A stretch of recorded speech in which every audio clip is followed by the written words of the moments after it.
Bonjour à tous. Donc, dans cette vidéo, on va s'intéresser à la composition interne de la Terre. Et la question qu'on va se poser tout au long de ce chapitre, c'est qu'est-ce que l'on connaît de l'intérieur de la Terre? Pendant longtemps, on a cru qu'il y avait du magma, des boules de feu, etc. Donc on va voir ce que l'on connaît et surtout on va voir comment est-ce que ces connaissances scientifiques, elles ont été acquises. Comment est-ce que l'on fait pour connaître ce qui se passe à l'intérieur de la Terre, sachant que la Terre a un rayon de plus de 2000 km et que le plus long forage que l'on fait, il est de 13 km. Donc vous voyez que ce à quoi on peut accéder par des données directes, touchées, c'est-à-dire, c'est tout petit. Et tout ça, on est obligé d'avoir des connaissances par données indirectes, parce qu'on ne peut pas y accéder. Donc, la première partie que l'on va aborder, c'est les études de surface. Qu'est-ce que l'on peut déduire de l'intérieur de la Terre en étudiant ce qui se trouve en surface. Et notamment en étudiant la composition des roches. Alors, les premières études qui ont permis d'aller comprendre ce qui se passe à l'intérieur de la Terre, c'est l'étude de la distribution des altitudes. Ce scientifique, Alfred Wegener, il étudie la distribution des altitudes, c'est ce que l'on voit ici. Les altitudes, donc tout est calculé par rapport au niveau de la mer, que je vous ai représenté ici en bleu, c'est le niveau 0. Et ici, vous avez une échelle négative parce que il prend en compte la profondeur des océans. Et donc, vous avez ici un histogramme qui présente l'abondance des différentes altitudes à la surface de la Terre. C'est-à-dire que, par exemple, là, il se rend compte que on obtient une courbe bimodale, c'est-à-dire que la majorité des altitudes sont à 300 mètres, plus 300 mètres au-dessus du niveau de la mer, donc ça correspond à l'endroit où on marche, en fait, nos continents. Et après, il y a presque aucun endroit sur Terre où il y a des altitudes intermédiaires. Et puis après, il y a beaucoup d'endroits sur Terre, c'est ce que représente l'histogramme, là, 30%, 20 et quelques pourcents de la surface de la Terre, et à une altitude de moins 4800 mètres sous le niveau de la mer. Donc ça correspond au fond des océans. Donc le fond des océans, ici, il est à moins 4800 mètres. Alors que ici, la surface des continents est à plus 300 mètres. Donc, il obtient ces données et il trouve ça très bizarre que ce soit une distribution bimodale, c'est-à-dire qu'il y a deux bosses sur cette courbe et qu'il n'y ait pas d'altitude intermédiaire ici. Et donc, il se questionne là-dessus et il pose l'hypothèse que si on a une distribution bimodale, c'est parce que la matière qui constitue les continents ne serait pas la même que la matière qui constitue le fond des océans, que l'on appelle le plancher océanique. Et il s'imagine notamment que les roches qui constituent les continents sont moins denses, et c'est pour ça on les voit plus en surface, elles flotteraient, entre guillemets, sur quelque chose qui serait situé en dessous, alors que le plancher océanique serait plus dense, et du coup, au lieu d'avoir, si tout était de la même densité, on aurait quelque chose où tout serait à la même surface. C'est terrible les dessins que je suis en train de faire. Tout flotte. Il s'imagine qu'à l'époque que tout flotte sur quelque chose qui est en dessous. Donc si tout était de la même densité, on aurait toutes les altitudes au même niveau. Et là, il s'imagine que le plancher océanique est plus en profondeur, qui lui donne des profondeurs de moins 4800, parce qu'il est composé de roches plus denses. Et donc il s'imagine que tout ça, ça flotte, entre guillemets, sur quelque chose qui est en dessous, dont il ne connaît pas la nature. Donc, il veut tester cette hypothèse que les continents seraient moins denses que le plancher océanique. Et pour faire ça, il va étudier les roches qui sont en surface. Alors, la première chose pour étudier les roches, c'est comprendre qu'il existe trois différents types de roches sur Terre. La première type de roches, ce sont les roches sédimentaires. Les roches sédimentaires, ce sont toutes les roches qui ont été formées par solidification de dépôts de sédiments. C'est-à-dire que vous êtes dans un environnement marin, vous avez des sédiments qui se déposent, qui sont amenés par un cours d'eau. Et puis, au fur et à mesure, ces sédiments sont enfouis les uns sous les autres. Ils sont compactés et tout ça, ça donne une roche comme un grès, un calcaire, ici que vous voyez, un grès, donc des roches sédimentaires. Et quand on observe ces roches sédimentaires au microscope, en lame mince, parce qu'on peut observer des roches en lame mince, on observe en fait ces sédiments qui sont les uns sur les autres avec une disposition un petit peu anarchique. Donc ça, c'est le premier type de roche. Le deuxième type de roche, ce sont les roches magmatiques. Ce sont des roches qui ont été formées par le refroidissement d'un magma. Donc vous avez un magma qui sort d'un édifice volcanique, et ce magma va refroidir de deux manières. Soit il refroidit de manière très rapide, et à ce moment-là, il va donner une roche microlithique, c'est-à-dire une roche qui est constituée de gros cristaux ici. Donc ça, c'est ce que l'on observe en lame mince. On a des gros cristaux qui sont très visibles et des cristaux de plus petite taille. Et puis, on a surtout une masse noire qui est noire quoi qu'il arrive. Et ça, on l'observe très distinctement au microscope. Et cette masse noire, c'est ce que l'on appelle un verre. C'est de la matière qui n'a pas eu le temps de cristalliser parce que le refroidissement a été rapide. Donc la caractéristique d'une roche microlithique, c'est qu'elle est composée de petits cristaux, et de cristaux de différentes tailles, et surtout d'un verre qui prend beaucoup de place, qui correspond à de la matière qui n'a pas eu le temps de cristalliser, des cristaux qui n'ont pas eu le temps de grandir. Si le magma refroidit lentement, à ce moment-là, tout le verre, tous les éléments chimiques qui sont contenus dans le verre vont pouvoir former des cristaux. Et là, quand on observe une roche grenue au microscope, on s'aperçoit que les cristaux prennent toute la place. Donc ici, vous avez un cristal qui est collé à un autre cristal, qui est collé ici à un autre cristal qui est complètement différent parce que c'est un feldspath, etc., etc. Vous n'avez plus du tout cette masse noire qui était le verre volcanique, qui était la matière qui n'avait pas eu le temps de cristalliser. Ici, tous les cristaux ont eu le temps de grandir, et ils grandissent et ils comblent tous les trous. Il n'y a pas du tout de trous, et il n'y a pas du tout de verre. Donc voilà les roches magmatiques issues du refroidissement d'un magma. Donc deux types de roches, roche grenue si on a des gros cristaux, roche microlithique.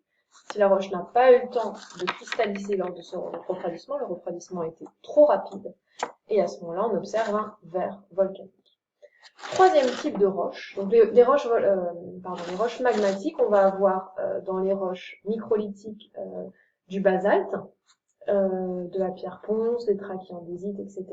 Ces noms-là ne sont pas tous à connaître, hein, surtout pas. Et dans les roches grenues, on va avoir notamment les granites dont on va reparler tout à l'heure. Dernier type de roche, les roches métamorphiques. Les roches métamorphiques, c'est n'importe quel type de roche, c'est-à-dire une roche sédimentaire ou une roche magmatique. Mais par contre, ces roches-là, elles ont été transformées suite à des modifications des conditions de pression et température. C'est-à-dire que ce sont des roches, ces roches-là, qui ont été chauffées et comprimées, parce qu'elles ont été enfouies en profondeur, ou qui ont été modifiées par l'eau, mais en tout cas, ça a modifié la structure originelle de la roche. Et donc, ça va donner des roches qui sont très très variées. Ici, un schiste, un marbre, qui est un calcaire qui a été métamorphisé, donc chauffé mis à haute température. Du coup, la roche est beaucoup plus dure et beaucoup plus solide. Un granit transformé, donc quand on regarde le granit transformé, alors là, ça va pas être un granit. On s'aperçoit d'un point de vue minéralogique que là, on avait une roche grenue, donc vous voyez, les cristaux prennent toute la place et on observe des minéraux qui... En fait, ce qui se passe à l'échelle des minéraux, c'est que les minéraux fondent et se recristallisent. Et là, les veines bleues que l'on observe, c'est caractéristique d'une roche métamorphique et de minéraux qui ont fondu et qui ont recristallisé. Donc, on vous demande pas de pouvoir différencier une roche métamorphique. Par contre, vous devez savoir ce que c'est qu'une roche magmatique, une roche sédimentaire, différencier une roche grenue d'une roche microlithique et savoir qu'il existe des roches métamorphiques et à quoi ça correspond. Donc maintenant qu'on comprend mieux l'existence de ces trois différents types de roches, on revient à notre question initiale qui était de comprendre quelle était la composition de la croûte océanique et de la croûte continentale.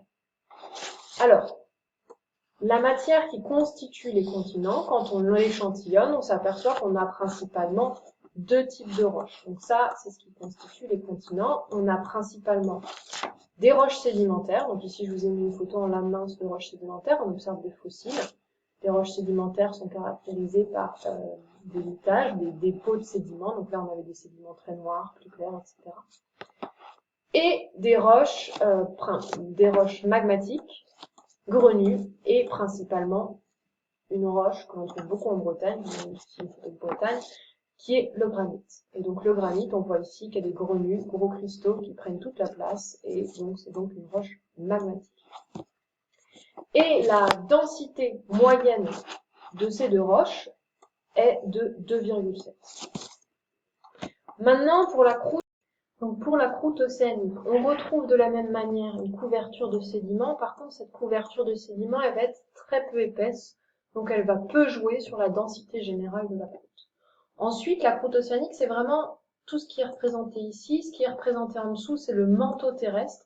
Donc je vous l'ai mis ici, comme ça, je vous en ai parlé ici de la roche qui compose le manteau terrestre. Comme ça vous permet d'avoir toutes les roches au même endroit dans le cours, pour que ça mette bien les idées au clair. Mais par contre, on l'a pas du tout découvert à ce moment-là, le manteau terrestre, parce qu'on ne pouvait pas y avoir accès. Parce que là, pour vous donner un ordre d'idée, on est à 9 km de profondeur. Le début du manteau terrestre, 9 km de profondeur sous le niveau des océans, donc à quasiment 5000 mètres de profondeur.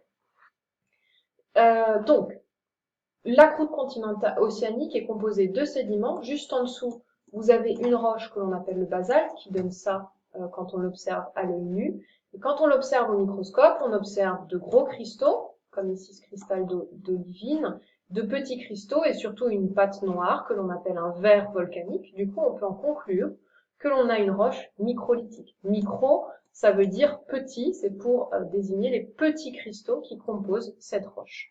Donc si c'est une roche microlithique, ça veut dire que c'est une roche qui est issue du refroidissement d'un magma, donc c'est bien une roche magmatique. Comme les cristaux sont petits, vous pouvez en conclure que c'est le refroidissement rapide d'un magma. Ensuite, sous cette couche de basalte, on observe ici une couche d'une autre roche que l'on appelle le gabbro. Le gabbro, il ressemble à ça à l'œil nu, donc des cristaux blancs, des cristaux noirs.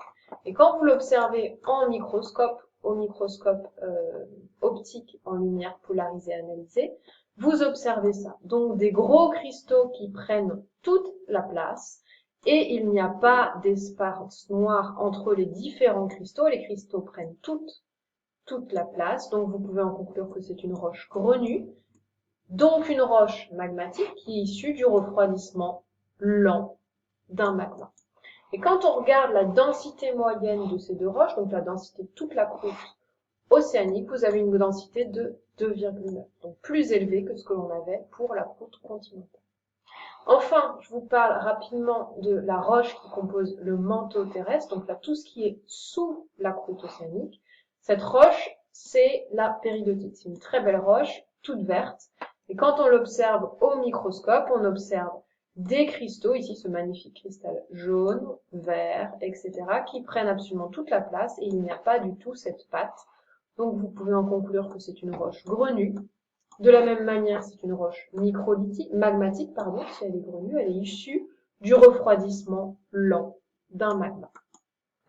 Donc, pour conclure, dans cette vidéo, vous avez vu ce que c'était une roche sédimentaire, une roche magmatique et une roche métamorphique. Donc on ne va pas vous demander de savoir les reconnaître, surtout pas une roche métamorphique parce que c'est difficile. Par contre, ce que l'on vous demande, c'est de connaître la différence entre ces trois types de roches et de connaître les définitions.